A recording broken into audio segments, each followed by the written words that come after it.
Romanos capítulo 6, vamos a leer a partir del versículo 11 en adelante. Romanos 6, 11 dice así: Así también vosotros consideraos muertos al pecado, pero vivos para Dios en Cristo Jesús, Señor nuestro. No reine pues el pecado en vuestro cuerpo mortal, de modo que lo obedezcáis en sus concupiscencias, ni tampoco presentéis vuestros miembros al pecado como instrumentos de iniquidad, sino presentaos vosotros mismos a Dios como vivos de entre los muertos, y vuestros miembros a Dios como instrumentos de justicia. Porque el pecado no se enseñoreará de vosotros, pues no estáis bajo la ley, sino bajo la gracia. ¿Qué pues? ¿Pecaremos porque no estamos bajo la ley, sino bajo la gracia? En ninguna manera. ¿No sabéis que si os sometéis a alguien como esclavos para obedecerle, sois esclavos de aquel a quien obedecéis, sea del pecado para muerte o sea de la obediencia para justicia? Pero gracias a Dios, que aunque eras esclavos del pecado, habéis obedecido de corazón aquella forma de doctrina a la cual fuisteis entregados, y libertados del pecado, vinisteis a ser siervos de la justicia. Hablo como humano por vuestra humana debilidad, que así como para iniquidad presentaste vuestros miembros para servir a la inmundicia y a la iniquidad, así ahora, para santificación, presentad vuestros miembros para servir a la justicia. Porque cuando erais esclavos del pecado, erais libres acerca de la justicia. Pero ¿qué fruto teníais de aquellas cosas de las cuales ahora os avergonzáis? Porque el fin de ellas es muerte, mas ahora que habéis sido libertados del pecado y hechos siervos de Dios, tenéis por vuestro fruto la santificación y como fin la vida eterna, porque la paga del pecado es muerte, mas la dádiva de Dios es vida eterna en Cristo Jesús, Señor nuestro. Amado Dios, al presentarnos ante tu palabra una vez más, pedimos que aquietes nuestros corazones y nuestros pensamientos y obres en esa forma sobrenatural y poderosa que tienes tú de obrar en los corazones, haciendo que el alma pueda estar atenta para escuchar más allá de los oídos naturales. Y sea tu gracia usando cada texto, cada palabra, cada expresión en esta mañana para confrontar nuestros pensamientos con los tuyos y llevarlos cautivos a la obediencia a Cristo. Así que oramos por esto en el nombre de Jesús. Amén. Muy bien, muchas gracias. Pueden tomar sus asientos. Bueno, bautismo y miembros nuevos en esta mañana por la gracia del Señor, ¿sí? ¿Sobre qué hablar? Siempre que hay una ocasión especial, yo ya sé, bueno, esta semana el tema que venimos hablando se cambia porque hay una ocasión especial, pero me pusieron en un brete los hermanos, bautismo y membresía. Pero, por la gracia de Dios, el pasaje que hemos leído tiene las dos cosas, bautismo y un tema que tiene que ver con la membresía que vamos a hablar en esta mañana, así que el Señor me ha ayudado mucho en esto, ¿sí? Y como hemos hablado además del bautismo en mayo, cuando nuestros hermanos se bautizaron, voy a enfocarme en esta mañana sobre la membresía en la iglesia local, ¿sí? La membresía en la iglesia local debido a su importancia y a la gran necesidad de nuestros tiempos, ¿sí? Hay una gran necesidad, queridos hermanos, de enseñar esta doctrina. Y yo sé que cuando hablamos de membresía y los conceptos que la Biblia tiene acerca de ella, yo sé que hay una buena parte de la cristiandad que rechaza esta verdad, e incluso cristianos que son muy aferrados a doctrinas que nosotros creemos. Cuando se le habla de membresía se levantan como muchas objeciones, especialmente una de ellas es que no está en la Biblia, cuando en realidad la Biblia enseña claramente acerca de esto. Pero además, yo creo que en realidad la oposición a esta doctrina viene porque ya todos hemos sido formados, o mejor dicho, todos los que nacieron del 2000 para acá, todos han sido influenciados por la cultura del individualismo. Y entonces, la cultura del individualismo es opuesta a la idea de membresía, a la idea de vivir en comunidad. La idea de individualismo es yo, aislado de todo lo demás, ¿sí? Y esa idea ha calado tanto que los que vienen a la iglesia del 2000 para aquí, los que han nacido en esa época, claro, rechazan esa idea. No, ¿cómo en comunidad? No, es yo y mi vida solo. Bueno, por eso hay mucho rechazo a esta doctrina, ¿verdad? Por eso es que hay una gran necesidad, ¿sí? La membresía de la iglesia local, ¿sí?, es una doctrina bíblica, está en la Biblia, ¿sí? 1 Corintios 12, que hoy no lo tocamos al pasaje, ya lo vamos a tocar en su momento. Ahí se entiende claramente que hay membresía, además de otros textos más. No es una invención humana la membresía, no es que en algún momento alguien dijo, bueno, che, vamos a organizarnos y que haya membresía, porque la iglesia cuando empezó era muy desordenada. No, desde el comienzo la iglesia se formó con membresía, ¿sí? Así que está en la Biblia, es de origen divino, nace de Dios la idea de membresía y además la membresía de la iglesia local define cómo debe funcionar la vida cristiana, ya que, ¿sí?, Dios diseñó la vida cristiana para ser vivida en una comunidad reunida como una iglesia local formando parte de una membresía responsable. Cada parte de eso es un estudio por sí. ¿Sí? Hay todas ideas ahí que son bíblicas, cómo Dios diseñó la vida cristiana. No existe en la Biblia, ¿sí?, en los principios bíblicos, no existe la vida cristiana solitaria. No existe esa vida, no, yo con iglesia no, yo con Dios estoy bien en casa, eso es mi vida, mi relación con Dios. Bueno, en la Biblia no existe, no es una ocurrencia de este pastor. Hay 21 cartas en el Nuevo Testamento que se oponen a esa idea. Porque cuando se empieza a ver cómo se desarrolló el cristianismo en el Nuevo Testamento, las cartas se escribían y las que se escribieron a individuos, ¿sí?, en forma individual, como Timoteo, como Tito, son personas que estaban relacionadas con la iglesia, o como Filemón. La carta a Filemón está escrita a un hombre que estaba congregado, la iglesia se congregaba en su casa. O sea, siempre es la idea de iglesia. Incluso el libro de Apocalipsis, que es el libro que habla del fin de los tiempos, fue una revelación que Dios le dio a Juan y que tenía que mandarla ¿a quién? A las 7 iglesias de Asia. O sea, no hay manera de escaparse en el Nuevo Testamento de la idea de iglesia. No existe el cristianismo solitario fuera de esto, ¿sí? Bueno, de eso ya hemos hablado en el primer estudio que tuvimos sobre membresía, ¿verdad? No voy a abundar en eso. Yo considero que hay 7 aspectos, hay muchos más, pero considero que hay 7 aspectos fundamentales que todo creyente necesita saber respecto a la membresía, ¿sí? Primero, el concepto de membresía, lo cual ya hablamos. 2 mensajes tuvimos sobre eso. Lo otro que debe saber una persona acerca de la membresía es la relación con el liderazgo, ¿sí?, en una iglesia. Eso ya hemos hablado la otra vez cuando recibimos miembros y hemos hablado de ese aspecto también que involucra la membresía.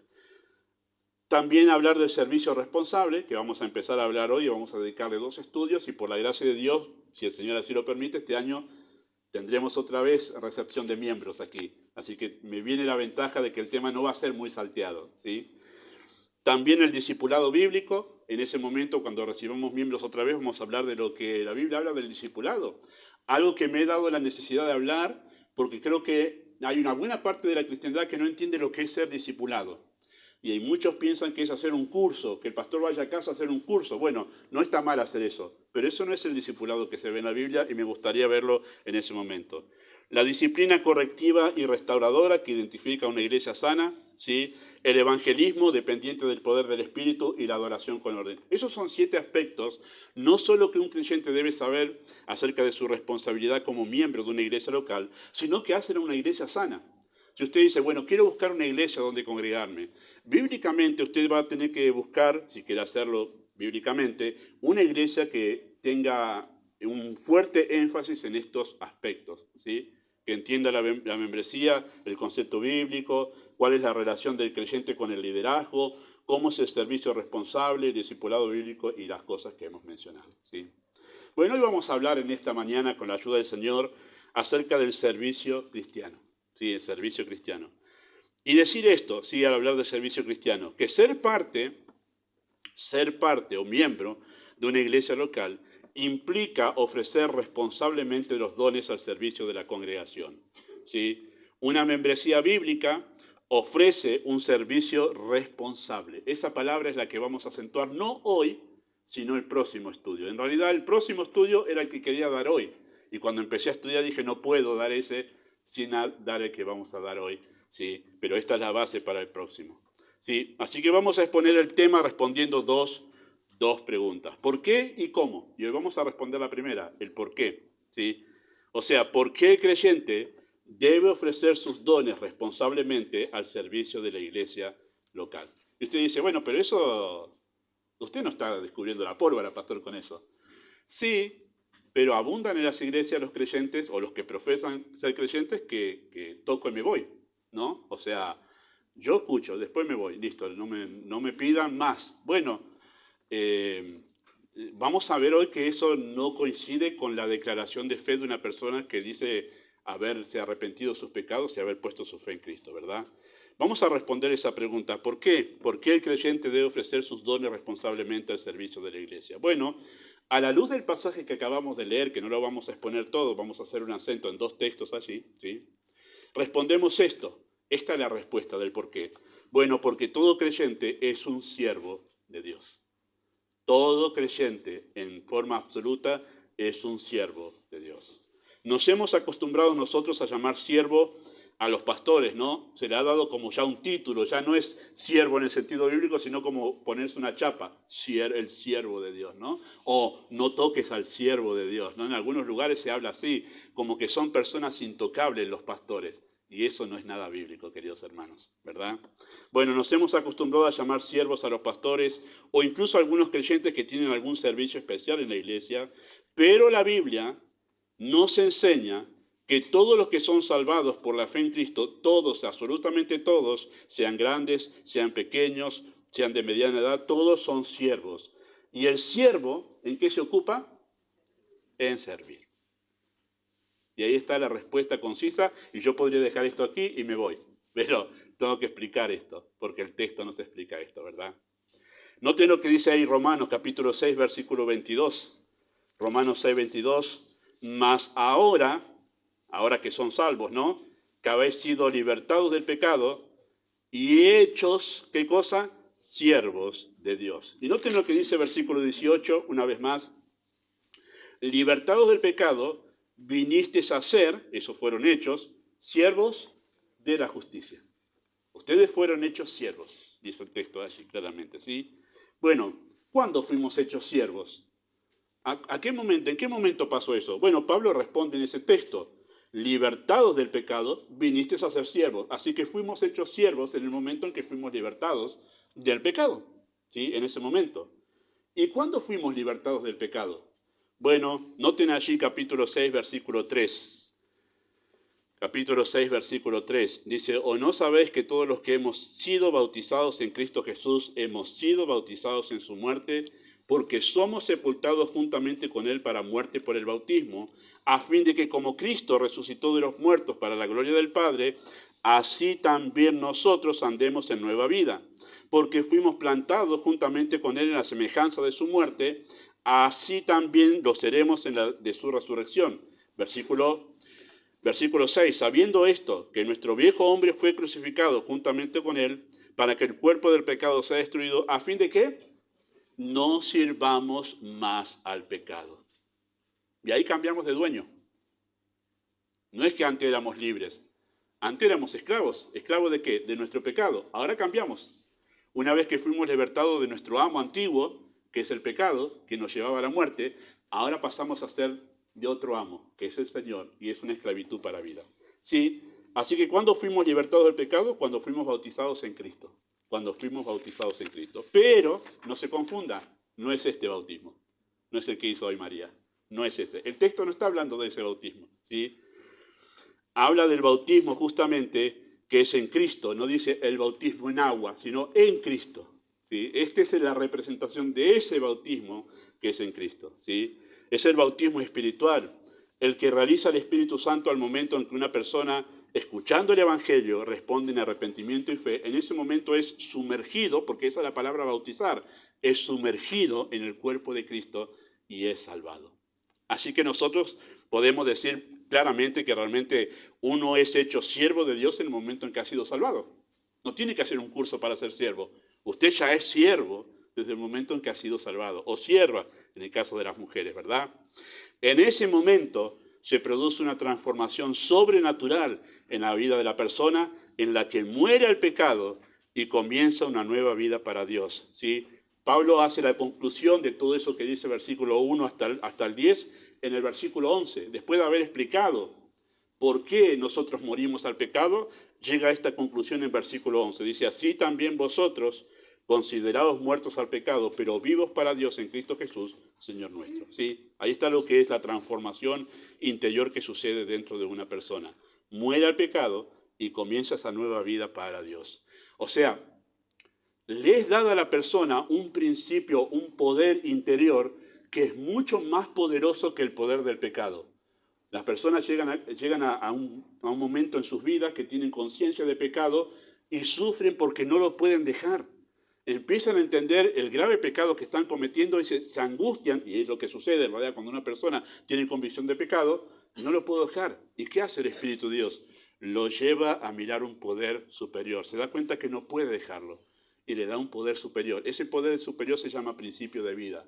Es la vida nueva en Cristo que es poderosa para que la persona, listo, ya no me tiene atado a este pecado. Es eso de lo que se habla aquí. El bautismo en agua, que hizo nuestra hermana, es la representación visible de ese bautismo. Hoy nos contó a todos María que ella ha dejado la vida en pecado para vivir una vida en obediencia a Dios. Eso es lo que nos ha contado a todos. Así que, al momento en que somos salvados, somos hechos, esa palabra es tremenda, somos hechos siervos de Dios. Así que no solo somos personas salvadas, somos siervos. Todos los creyentes, no el pastor nada más, todos los creyentes somos hechos siervos, ¿sí? Y esa expresión que tiene el texto habla de que esto es una posición que hemos adquirido con relación a Dios, ¿sí? Él es nuestro Señor y nosotros somos siervos. Es una posición que hemos adquirido delante de Dios, esa de ser hechos siervos. ¿Por qué? Y note esto.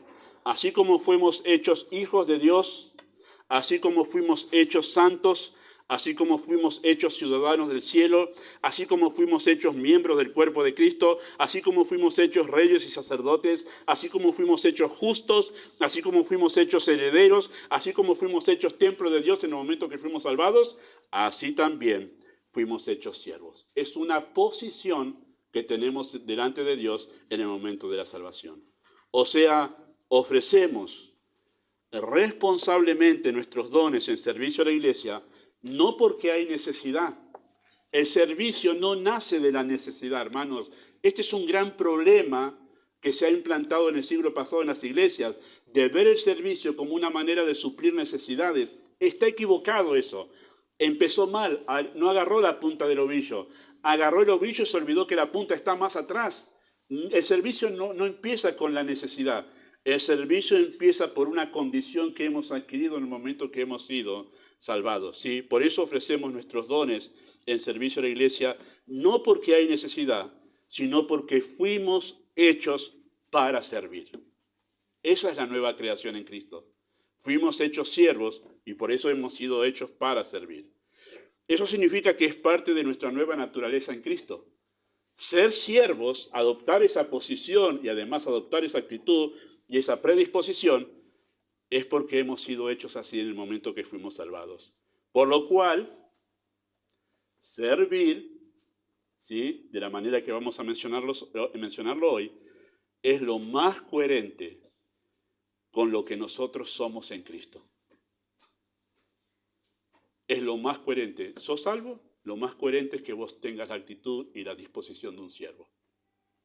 Eso es lo más coherente. Si no la tengo, estoy siendo incoherente con mi declaración de fe, porque al momento de ser salvado fui hecho. Es una nueva creación, algo se creó nuevo ahí. ¿Qué se creó? Un siervo, una sierva en el caso de las mujeres. Y escuche esto porque es lo que nosotros razonamos siempre cuando hablamos acerca de la salvación y de lo que somos como creyentes. Nosotros cuando somos salvos procuramos vivir como hijos de Dios. ¿Por qué? Porque eso es lo que somos en Cristo. Somos hijos de Dios y decimos, soy hijo de Dios. Debo vivir como un hijo de Dios. Es lo coherente, lo que razonamos. Nosotros procuramos vivir en santidad. ¿Por qué procuramos vivir en santidad? Porque eso es lo que somos en Cristo. Somos hechos santos. Entonces tratamos de vivir de acuerdo a lo que fuimos hechos en Cristo. Procuramos vivir como extranjeros y peregrinos porque eso es lo que somos en Cristo, ciudadanos del cielo. Y procuramos vivir así de esa manera. Procuramos vivir como escogidos de Dios. ¿Por qué? Porque eso es lo que somos en Cristo. Procuramos vivir como justos porque eso es lo que somos en Cristo. Fuimos hechos justos. Y procuramos vivir como miembros del cuerpo de Cristo. ¿Por qué? Porque eso fue lo que fuimos hechos. Ya lo hablamos de eso en los primeros 2 mensajes. Fue lo que fuimos hechos cuando fuimos salvados. Fuimos hechos miembros del cuerpo de Cristo y procuramos vivir como miembros. Así también, ¿sí?, procuramos vivir como siervos que sirven a Dios en su iglesia, porque eso es lo que somos en Cristo. Esa es la respuesta de por qué nosotros ofrecemos responsablemente nuestros dones al servicio de la iglesia y a Dios, obviamente, al hacer eso, Es porque eso es lo que somos en Cristo. ¿Por qué servir? Porque eso es lo que soy en Cristo. Soy un siervo, por eso sirvo. Esa es la razón que la Biblia da del servicio cristiano.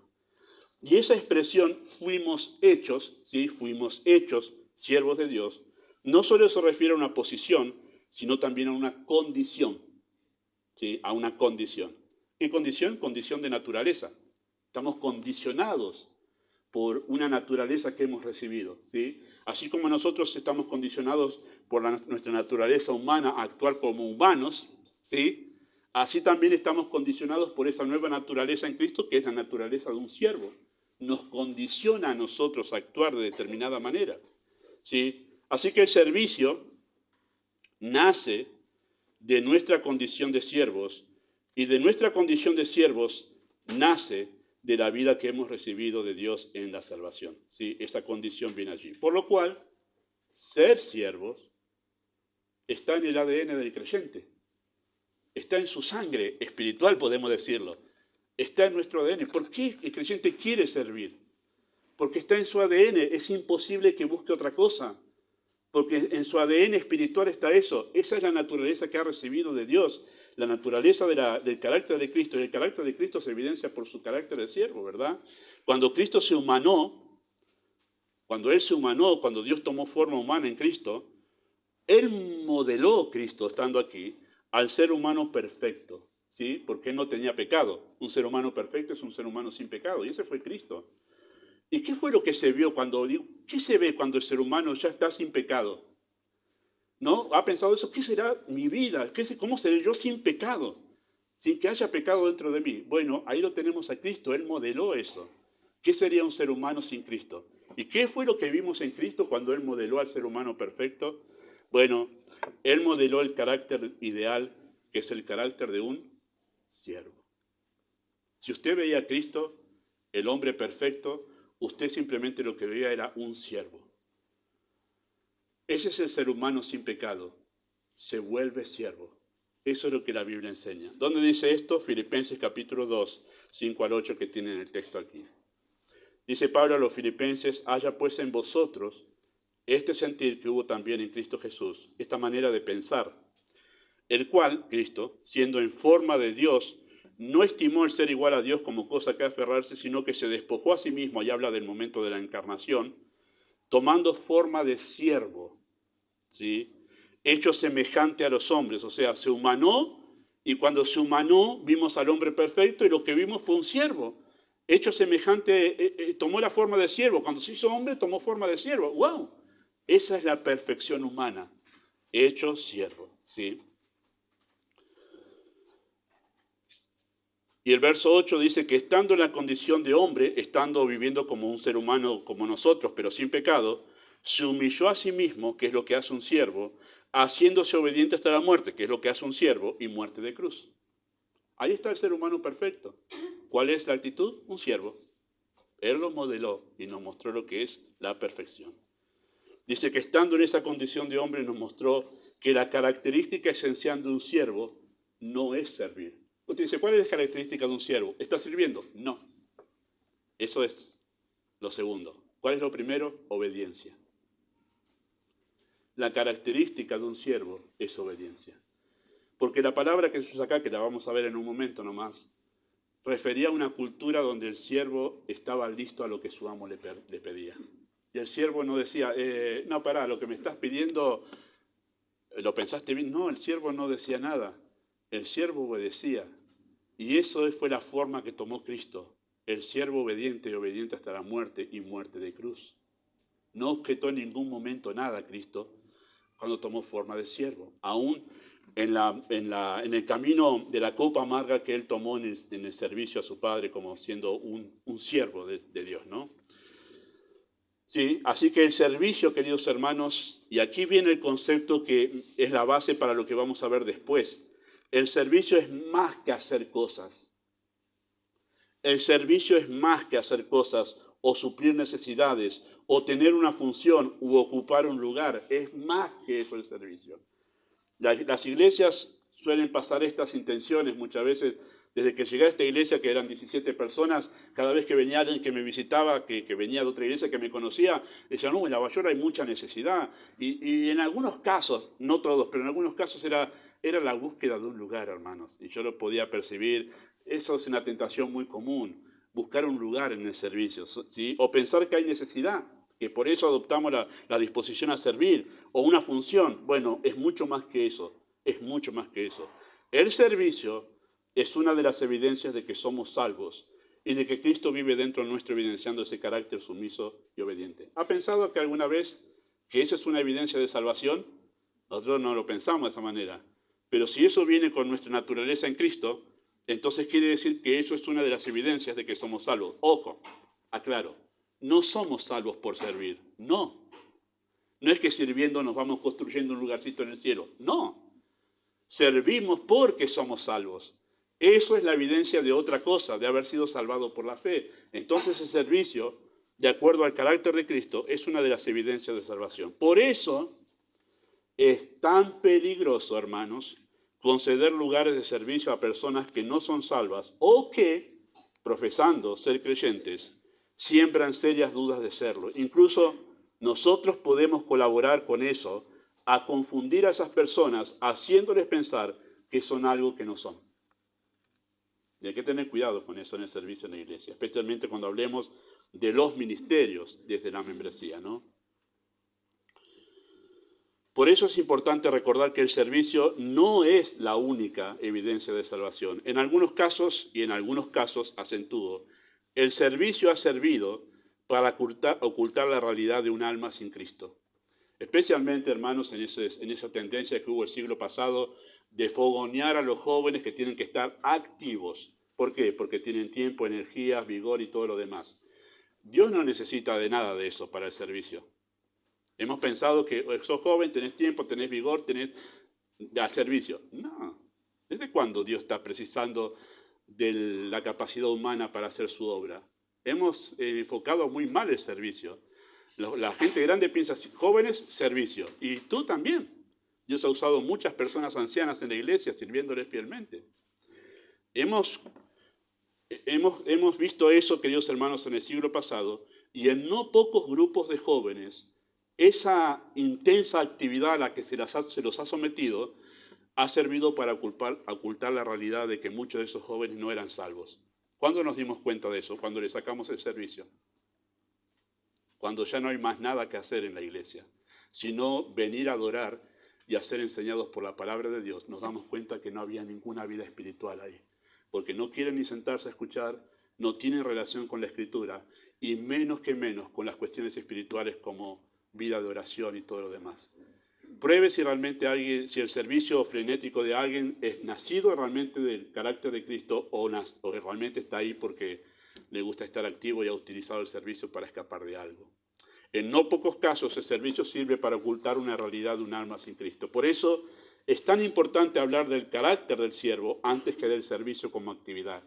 Cualquier persona, sea salva o no, puede hacer un servicio, pero solo los salvados pueden tener el carácter de un siervo, y eso es muy diferente.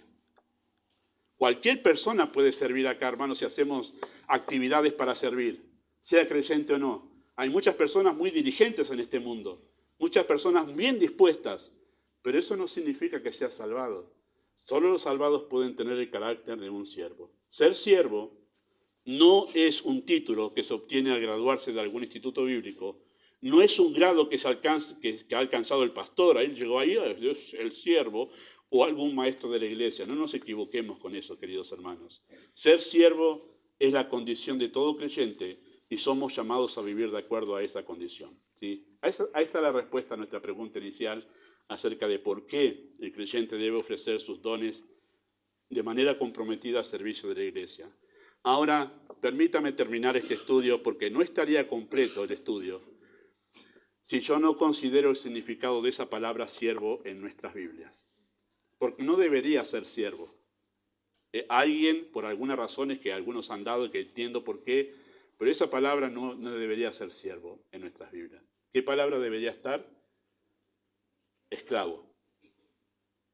Y alguien la ha suavizado poniendo siervo. Pero no debería ser siervo, debería ser esclavo. Solo que esclavo suena más chocante y algunos la han tratado de suavizar, incluso nuestra versión, para que no suene tan chocante porque pensamos en la esclavitud del tiempo de que raptaban los africanos y los llevaban a Inglaterra o a Estados Unidos. Pero cuando la Biblia utiliza la imagen de esclavitud no es la de esa esclavitud, sino la de la cultura romana. Tampoco queremos romantizar esa esclavitud, pero es de allí. Esa palabra que se usa ahí en esos textos que hemos leído es la palabra griega doulos, que muchos conocemos, ¿verdad? Y se usaba justamente para referirse a un esclavo, esa palabra doulos, ¿sí? Que es la traducción más apropiada de esa palabra siervo en esos versículos que hemos leído. ¿Y por qué hacemos el acento de que debería decir esclavo y no siervo?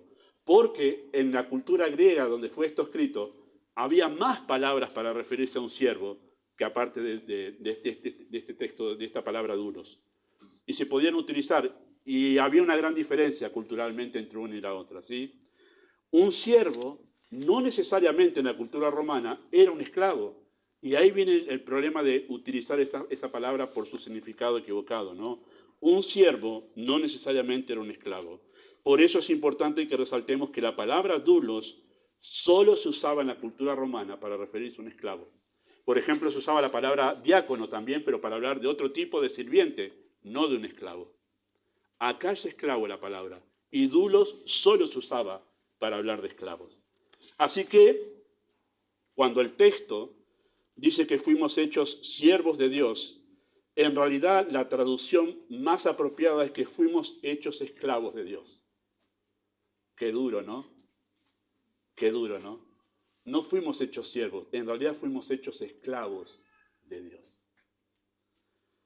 En la cultura romana, queridos hermanos, había una diferencia entre el siervo y el esclavo. El siervo era alguien que uno contrataba, como hoy es un trabajo de relación de dependencia. Alguien necesitaba trabajo, alguien lo contrataba para hacer cierto trabajo por determinado tiempo, ese era un siervo. Pero un esclavo era diferente. El siervo era contratado para algún trabajo, luego volvía a su vida personal, pero el esclavo era comprado. Y ahí está la diferencia entre siervo y esclavo. El siervo volvía a su vida, hacía el trabajo y se iba a su casa. El esclavo había sido comprado y era posesión de su amo. Y eso es una gran diferencia que utilizaron esas palabras los escritores bíblicos para señalar cuál es la relación que tenemos con Cristo y con Dios nosotros al momento de ser salvados, ¿sí? El esclavo era una posesión de su amo y vivía para velar por los intereses de su amo. Esa era su vida. No tenía otra vida el esclavo. El siervo trabajaba y se volvía y hacía su vida en su casa. El esclavo no tenía otra vida más que servir a su amo. Esa era la vida del esclavo. Para eso vivía. Nacía, muchos de ellos nacían en esclavitud porque esos esclavos tenían hijos y morían en esclavitud. Todo para velar por los intereses de su amo, ¿sí? Claro, el amo en la cultura romana no era como aquel amo que conocemos de la esclavitud norteamericana o inglesa, ¿verdad? En la cultura romana el amo se ocupaba de darle vivienda, ropa, comida, educación y demás cosas que hacían al buen vivir del esclavo. Es más, si usted caminaba por las calles en Roma, había como 12 millones de esclavos en el tiempo de Cristo. Si usted caminaba por las calles de Roma, usted veía un esclavo y una persona común y usted no los distinguía porque tenían buena ropa los esclavos. Porque su amo se preocupaba de tener a su esclavo bien, porque era el que se ocupaba de las cosas de su casa. Cuanto mejor tengo a mi esclavo, mejor va a ser su trabajo en casa. Entonces el amo cuidaba de su esclavo. Le daba todo, vivienda, comida, ropa y todo lo demás, incluso educación le daba.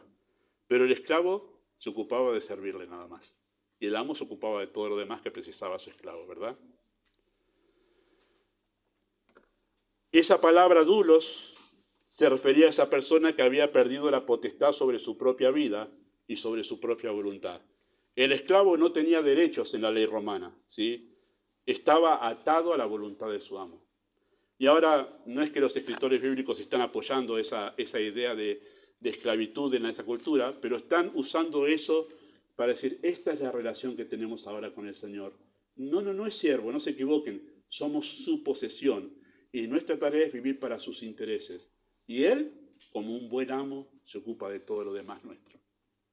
Esa es la relación. Los escritores del Nuevo Testamento tomaron aquella palabra para ilustrar esa relación entre Cristo y creyente. Somos posesión del Señor. Él nos compró al precio de su sangre. no para que hagamos lo que queramos, sino para vivir rendidos a su voluntad. Para eso nos compró. El pastor MacArthur tiene un libro que se titula Esclavo. Y es así. Así que yo solamente extraje un pedacito, si usted está interesado en esto, porque eso tiene mucho que ver con el Evangelio. Está en PDF, si alguien lo quiere se lo paso, si no, cómprelo en la librería como corresponde. Pero se llama Esclavo. Él explica esto, de lo que significa nuestra vida como creyentes. Y en una parte de ese libro, él dice de esta manera, ¿sí? En lugar de enseñar el Evangelio del Nuevo Testamento, donde se llama a los pecadores a someterse a Cristo, el mensaje contemporáneo es exactamente lo opuesto. Jesús está aquí, dicen ellos, para cumplir todos tus deseos, equiparándolo a Jesús a un ayudante personal o a un entrenador personal. Muchos asistentes a las iglesias hablan de un salvador personal que está deseoso de cumplir sus peticiones, ayudarlos en sus esfuerzos de autosatisfacción y logros personales. La comprensión del Nuevo Testamento acerca de la relación del creyente con Cristo no podría ser más opuesto a eso. Él es el amo y dueño. Nosotros somos su posesión. Nos compró. Él es el Rey, es el Señor y el Hijo de Dios. Nosotros somos sus objetos y sus subordinados. Y es una palabra que en una palabra nosotros somos sus esclavos. Claro, para el alma sin Cristo esto, ¿cómo esclavo? No, Dios está acá para lo que yo necesite. Cuando no necesite, el genio de la lámpara que vuelva a su lámpara. Pero la idea del Evangelio bíblico es, yo soy su posesión y estoy para servirlo a Él. Eso es muy diferente. Fin de la cita ahí, ¿no? Recién. Hay personas, queridos hermanos, que profesan ser creyentes y llaman a Cristo Señor. Es la palabra curios. Y cuando se utilizaba esa palabra en la cultura donde Cristo vivió, se estaba hablando del ser supremo, del máximo ser supremo, ¿verdad? Pero esos creyentes que cantan y llaman a Cristo Señor, rechazan la idea de ser esclavos. Y es una enorme contradicción. Además, Cristo lo señaló. Ustedes me dicen Señor, Señor, y no hacéis. ¿En qué estamos? Es como decir uno. Es una contradicción. Si tú dices que yo soy Curios, tu Señor, tu Supremo, tú deberías hacer inmediatamente lo que yo te digo. Esa es la relación que se establece ahí. Cuando nosotros llamamos a Cristo Señor, pero no estamos dispuestos a hacer lo que Él dice, entonces estamos nosotros negando esa profesión de fe, negando que realmente Él sea nuestro Señor. Nosotros usamos el término cristiano, ¿verdad?, para definirnos lo que somos. ¿Qué sos? Un cristiano. Para identificarnos ante el mundo. Aunque esa palabra, ¿saben cuántas veces se usa en la Biblia la palabra cristiano? ¿Alguien lo sabe? 3 veces. Y 2 veces está usada por incrédulos, no por cristianos. En el libro de los Hechos, cuando dice que a los discípulos se los llamó cristianos, pero de una forma burlona, como diciendo, ustedes son pequeños cristos. Era burlono. Después la cristiandad lo adoptó como diciendo, sí, somos igual que Cristo. Y la otra parte, el otro texto donde aparece es cuando Pedro dice, si alguno sufre como cristiano. Y después no se usa más esa palabra en la Biblia, para referirse a los creyentes. Pero la palabra que más se usaba en el Nuevo Testamento, en la iglesia moderna, neotestamentaria, para referirse a los creyentes, ¿cuál era? La palabra esclavo. ¿Sabe cuántas veces aparece la palabra esclavo en el Nuevo Testamento? 124, para referirse a los creyentes. Queridos hermanos, los creyentes del Nuevo Testamento, ellos no cuestionaban en nada su condición ante el Señor. Ellos no tenían ningún problema en llamarse esclavos de Dios, esclavos de Cristo. Eso es lo que soy. Y a mucha honra, Él es mi amo. Estoy para sus deseos y para su voluntad. Ellos no tenían problema. El apóstol Pablo escribió varias cartas diciéndose, Pablo, esclavo de Cristo. Esa palabra siervo deberíamos cambiarla. Esclavo de Cristo, no siervo, esclavo de Cristo. También escribió así Santiago, el hermanastro del Señor, su carta. Santiago, esclavo de Cristo. Y Judas, que es el otro hermanastro del Señor, también escribió su carta y dijo, esclavo de Cristo, a mucha honra. No escribió Pablo diciendo, yo, el gran apóstol, el que ha visto al Señor. No, yo soy el esclavo del Señor. Esa es mi posición ante el Señor. Queridos hermanos, esta es la condición que hemos adquirido al estar en Cristo y es la base del servicio cristiano. Esta es la base para entender el cómo del servicio cristiano que vamos a hablar la próxima vez. ¿Por qué el pastor habla de que se debe servir así? Esta es la base, lo que somos en Cristo. ¿Sí? Queridos hermanos, antes del servicio debemos asumir nuestra condición de esclavos para poder decir de todo corazón, heme aquí. Lo que pidas, Señor, lo que pidas, heme aquí.